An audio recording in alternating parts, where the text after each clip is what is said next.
మీరు రోజూ ఉపయోగించే డబ్బు నిజానికి మీరు చూసేది కేవలం 5% మాత్రమే అని మీకు తెలుసా? మరి మిగిలిన 95% డబ్బు ఎక్కడుంది, ఎవరి చేతుల్లో ఉంది? 77,000 సంవత్సరాల క్రితం మనిషికి డబ్బే లేదు, అయినా జీవించాడు. వస్తు మార్పిడి సిస్టమ్ ఎందుకు ఫెయిల్ అయింది? గోల్డ్ స్టాండర్డ్ ఎందుకు కూలిపోయింది? ఈ వీడియో చివరికి డబ్బు ప్రపంచాన్ని ఎలా నియంత్రిస్తోంది అనేది మీకు పూర్తిగా అర్థమవుతుంది. వీడియో స్కిప్ చేయకండి, ఎందుకంటే చివర్లో మీరు వినబోయేది ఎవ్వరూ చెప్పని నిజం.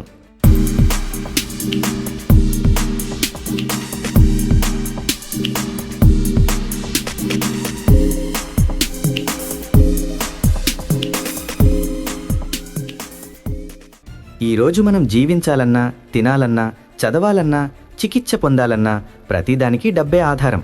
కానీ ఈ డబ్బు ఒక రోజులో పుట్టలేదు. వేలాది సంవత్సరాల మనిషి ఆలోచన, అనుభవం, తప్పిదాల ఫలితంగా ఇది రూపుదిద్దుకుంది. ఒకప్పుడు కేవలం వస్తువుల మార్పిడితో మొదలైన ఈ ప్రయాణం నేడు డిజిటల్ కరెన్సీ, క్రిప్టో వరకు ఎలా చేరుకుంది? ఈ ప్రశ్నకు సమాధానం తెలుసుకోవాలంటే మనం వేల సంవత్సరాలు వెనక్కి వెళ్ళాలి. మనలో చాలామంది డబ్బు అంటే జేబులో ఉన్న నోట్లు, నాణాలు మాత్రమే అనుకుంటాం. కానీ నిజానికి ప్రపంచ ఆర్థిక వ్యవస్థ దానికంటే ఎన్నో రెట్లు పెద్దది. ఈరోజు ప్రపంచవ్యాప్తంగా సుమారు $48.9 ట్రిలియన్ నగదు మాత్రమే భౌతిక రూపంలో చలామణిలో ఉంది. కానీ బ్యాంక్ అకౌంట్లు, పెట్టుబడులు, షేర్లు, అప్పులు వంటి డిజిటల్ రూపంలోని సంపదను కలిపితే మొత్తం ప్రపంచ సంపద దాదాపు $1,300 ట్రిలియన్ ఉంటుంది. అంటే మనం చూస్తున్న డబ్బు కేవలం 4-5% మాత్రమే. మిగిలినదంతా కేవలం అంకెల రూపంలో కంప్యూటర్ సర్వర్లలో ఉంది. ఇంతటి భారీ వ్యవస్థ అసలు ఎక్కడ మొదలైంది?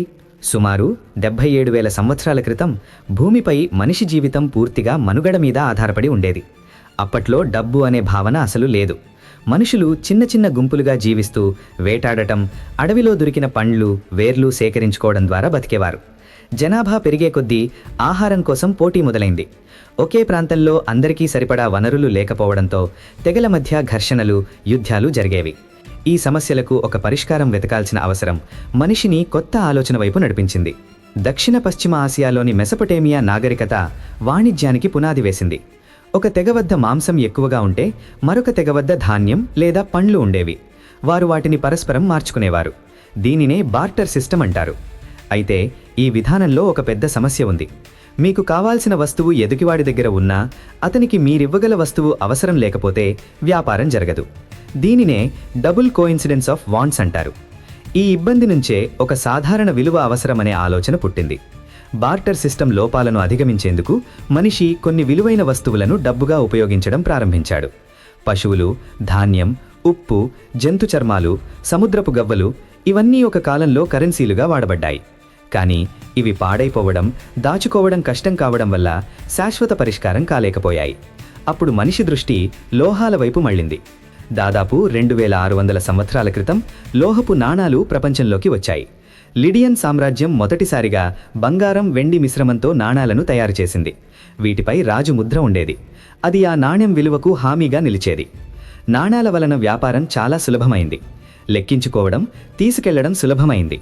కానీ పెద్ద వ్యాపారాల్లో వేల నాణాలు మొయ్యడం కష్టం కావడంతో మరో మార్పు అవసరమైంది.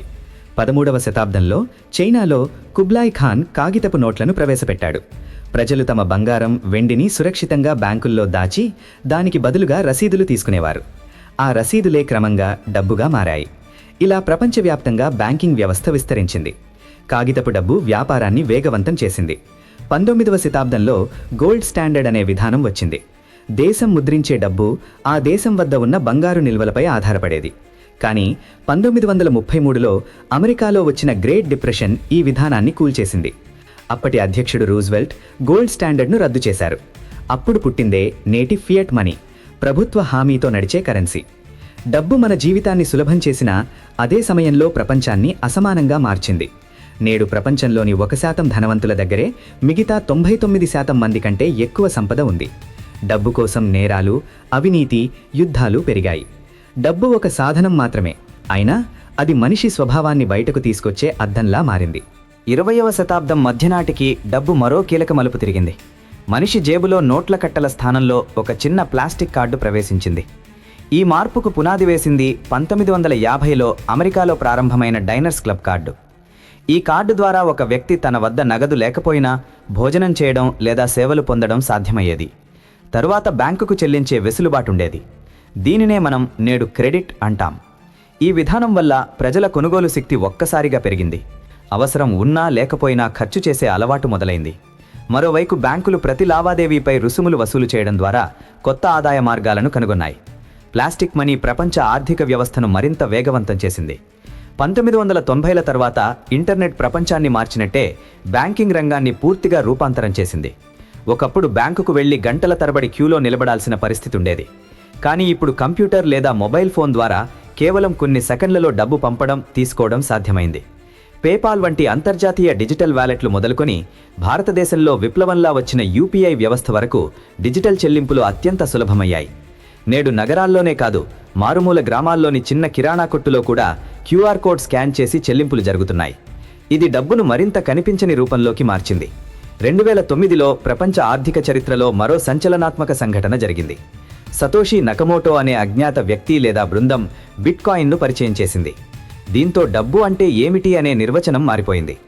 ఇప్పటి వరకు మనం చూసిన ప్రతి కరెన్సీ వెనుక ప్రభుత్వం లేదా బ్యాంక్ ఉండేది. కానీ క్రిప్టో కరెన్సీకి అలాంటి కేంద్ర అధికారం లేదు. దీనికి ఆధారం బ్లాక్ చైన్ టెక్నాలజీ. ఇది ఒక డిజిటల్ లెడ్జర్ లాంటిది. ఇందులో జరిగే ప్రతి లావాదేవీ ఒకసారి నమోదైతే దానిని మార్చడం అసాధ్యం. ఈ టెక్నాలజీ భద్రతపరంగా విప్లవాత్మకమైనదిగా భావించబడుతోంది. అయితే అదే సమయంలో క్రిప్టో మార్కెట్లో తీవ్ర ఊగిసలాటలు కూడా ఉంటున్నాయి. డబ్బు కేవలం ఆర్థిక సాధనం మాత్రమే కాదు, అది మనిషి మెదడును, ఆలోచనలను ప్రభావితం చేసే శక్తివంతమైన మానసిక అంశం కూడా. మనం షాపింగ్ చేసినప్పుడు లేదా అకస్మాత్తుగా డబ్బు దక్కినప్పుడు మెదడులో డోపమైన్ అనే రసాయనం విడుదలవుతుంది. అదే మనకు సంతోషాన్ని, ఉత్సాహాన్ని ఇస్తుంది. అయితే క్రెడిట్ కార్డులు, బై నౌ పే లేటర్ వంటి ఆఫర్లు మనల్ని అప్పుల ఊబిలోకి నెట్టేస్తున్నాయి. మన వద్ద లేని డబ్బును కూడా ఖర్చు చేయగలమనే భావన వ్యక్తిగత ఆర్థిక స్థితిని తీవ్రంగా దెబ్బతీస్తోంది. డబ్బు సుఖాన్నిస్తుందా లేదా ఒత్తిడిని పెంచుతుందా అనేది మన వినియోగంపై ఆధారపడి ఉంటుంది. ప్రపంచం ఇప్పుడు వేగంగా నగదు రహిత సమాజం వైపు కదులుతోంది. స్వీడన్ వంటి దేశాల్లో ఇప్పటికే 1% కన్నా తక్కువ లావాదేవీలు మాత్రమే నగదు రూపంలో జరుగుతున్నాయి. ఎక్కువ శాతం లావాదేవీలు కార్డులు, మొబైల్ యాప్స్ ద్వారానే పూర్తవుతున్నాయి. ఇదే సమయంలో ప్రభుత్వాలు కూడా తమ సొంత డిజిటల్ కరెన్సీలను ప్రవేశపెడుతున్నాయి. వీటినే సిడిడిసి, సెంట్రల్ బ్యాంక్ డిజిటల్ కరెన్సీ అంటారు. భారతదేశంలో ప్రవేశపెట్టిన ఈ రూపాయి దీనికి ఉదాహరణ. దీనివల్ల నోట్ల ముద్రణ ఖర్చు తగ్గుతుంది. నకిలీ నోట్ల సమస్యను కూడా నియంత్రించవచ్చు. ఒకప్పుడు సముద్రపు గవ్వలతో మొదలైన డబ్బు ప్రయాణం నేడు క్రెడిట్ కార్డులు, డిజిటల్ వ్యాలెట్లు, బిట్కాయిన్ వరకు చేరుకుంది. డబ్బు అనేది కేవలం ఒక సాధనం మాత్రమే. అది మన అవసరాలను తీర్చడానికి పుట్టింది, మనిషిని బానిసగా మార్చడానికి కాదు. కష్టపడి సంపాదించడం ఎంత ముఖ్యమో దానిని సరిగా వినియోగించడం కూడా అంతే ముఖ్యం. వస్తు మార్పిడి నుంచి బిట్కాయిన్ వరకు ఈ ప్రయాణంలో ఒక విషయం స్పష్టంగా కనిపిస్తోంది: నమ్మకం. ఒక కాగితం ముక్కను మనం విలువైనదిగా ఎందుకు భావిస్తున్నాం? ఎందుకంటే దానికి ప్రభుత్వం హామీ ఇస్తోంది. అలాగే బ్యాంకు ఖాతాలో ఉన్న అంకెలను ఎందుకు నమ్ముతున్నాం? ఎందుకంటే ఆ వ్యవస్థపై మనకు నమ్మకం ఉంది. మనిషి సృష్టించిన ఈ డబ్బు వ్యవస్థ ప్రపంచాన్ని ఏకం చేసింది. అదే సమయంలో ఎన్నో యుద్ధాలకు, బాధలకు కారణమైంది. రూపం మారవచ్చు, పద్ధతులు మారవచ్చు, కానీ డబ్బు ప్రభావం మాత్రం మానవ చరిత్రలో ఎప్పటికీ చెరగనిది. డబ్బు మనిషిని సృష్టించలేదు, మనిషే డబ్బును సృష్టించాడు. కానీ నేడు మనిషే డబ్బుకు బానిసయ్యాడు. ఇదే డబ్బు యొక్క నిజమైన కథ.